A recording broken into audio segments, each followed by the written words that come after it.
Hi everyone, my name is Tricia and I would like to share about the heart of worship. Every time when I think that my deepest, most intimate worship moments with the Lord is not in the corporate, big church settings, but it's in my room, it's in the kitchen, and it's the face-to-face encounter. I will never forget one time when I was just washing the dishes and just the Holy Spirit just fell on me. I had no choice but to wash the soap off my hands and just kneel down in reverence to what I was feeling, the strong presence of God.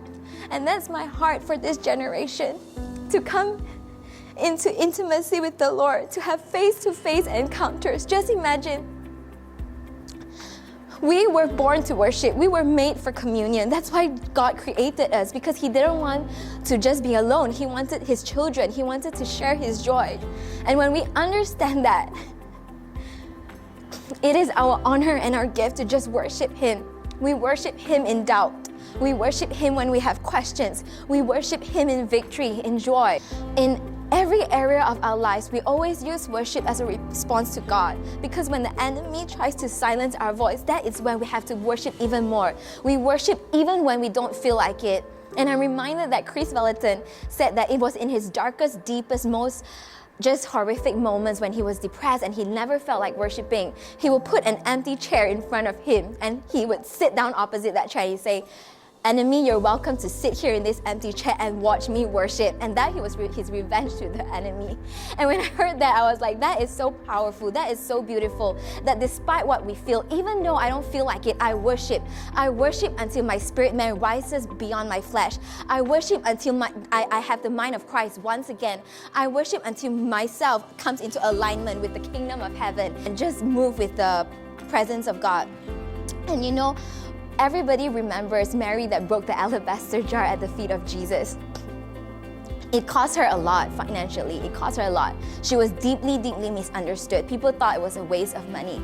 But Jesus remembers her, and until today, Jesus did say that she would be remembered for the rest of her lives and our lives for someone that just laid all at the feet of Jesus. So this is my challenge to you. Would you worship God in spirit and in truth, laying it all out before Jesus because He's worthy? It may cost you, and it is going to cost you. But costly worship is what brings the fragrance. You have to be broken so that the aroma of your worship and the fragrance of your worship will rise to heaven. And so like even for young people, you know, like what is something that will cost you? I feel like in this day and age, sexual purity is something that is not embraced by our younger generation. And so every time you feel tempted to click on a video or to do something, why don't you just break your alabaster jar of worship before the Lord and say, "God, this is my sacrifice. Even though I can give in to my temptation, I will not." And it's going to cost you. But let me tell you, the reward is so much more than you put in, because Jesus Himself is the reward. And I remember myself, you know, paying a price to go to Bethel School of Supernatural Ministry. It was really, really costly. I go with money I did not have, but God was provider.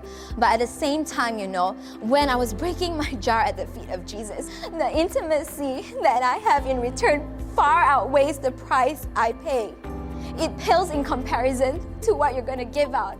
And so I welcome you, you know, whether it's to give up 1 year to come to ministry school or to pay a costly price. Let me tell you that I am testament of the worthiness of Jesus Christ.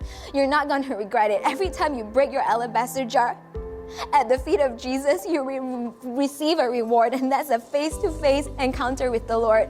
And I can even feel the presence of Jesus in this set so strong, and I pray that you would feel it too through the video, that you would feel that God is pursuing you. He's running after your heart.